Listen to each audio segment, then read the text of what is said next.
అదే RTV app వార్తల్ని క్షణాల్లో చదివే అవకాశం ఉంటుంది. ఒక న్యూస్ పేపర్, ఒక టెలివిజన్ ఛానల్ మీ చేతుల్లో ఎప్పుడూ ఉంటాయి.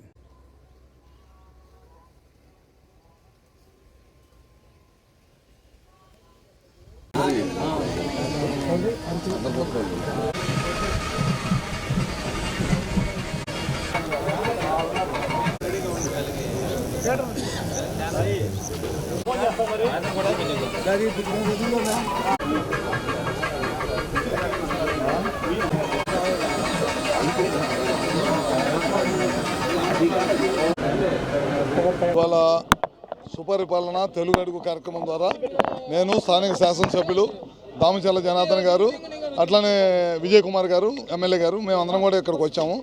దాదాపు 4,80,00,000 రూపాయలతోటి వాళ్ళ సబ్స్టేషన్ ప్రారంభిస్తున్నాము.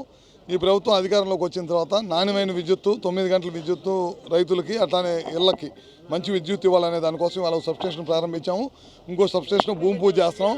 అదేవిధంగా టౌన్లో ఎప్పటి నుంచో ఏలాడతారు వైర్లు, ఇబ్బందిగా ఉందని మెయిన్ సెంటర్లో చెప్తామే.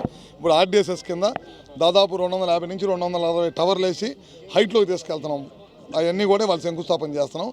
తొలడుకు సుపరిపాలన కార్యక్రమం ద్వారా పొద్దున్నే 2-3 వార్డుల్లో ప్రజలను కూడా కలిసాము. గ్యాస్ ఏ విధంగా అందుతుంది, పిల్లల చదువు కోసం తల్లికి వందనం కార్యక్రమం ద్వారా అందరికీ కూడా డబ్బులు వేసాము, ఏ విధంగా వెళ్తున్నాయి, రాబోయే రోజుల్లో తొందరగా గ్యాస్ ఇస్తున్నాము. ఈ బస్సు ఉచితంగా బస్సు ప్రయాణం ఇస్తాము.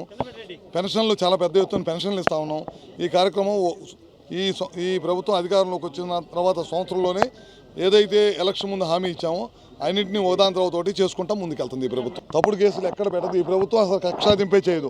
ఎవరైతే తప్పు చేశారో వాళ్ళని చట్టపరమైన చర్యలు తప్పక ప్రభుత్వానికి ఎవరి మీద కక్ష సాధింపు అనేది ఈ ప్రభుత్వానికి లేదు. ఎక్కడికైనా ఇక్కడ నుంచి నేను సవాల్ విసురుతున్నాను వాళ్ళందరికీ. ఎక్కడికైనా మనం చెప్పిన పథకం చేయలేదని వాళ్ళని ఒక్కసారి ఎక్కడైనా చెప్పనని చూద్దాం. మరిన్ని వీడియోస్ కోసం ఛానల్ ని సబ్స్క్రైబ్ చేయండి. లేటెస్ట్ అప్డేట్స్ కోసం వాట్సాప్ ఛానల్ ని ఫాలో అవ్వండి. అండ్ లింక్ డిస్క్రిప్షన్ లో ఉంది.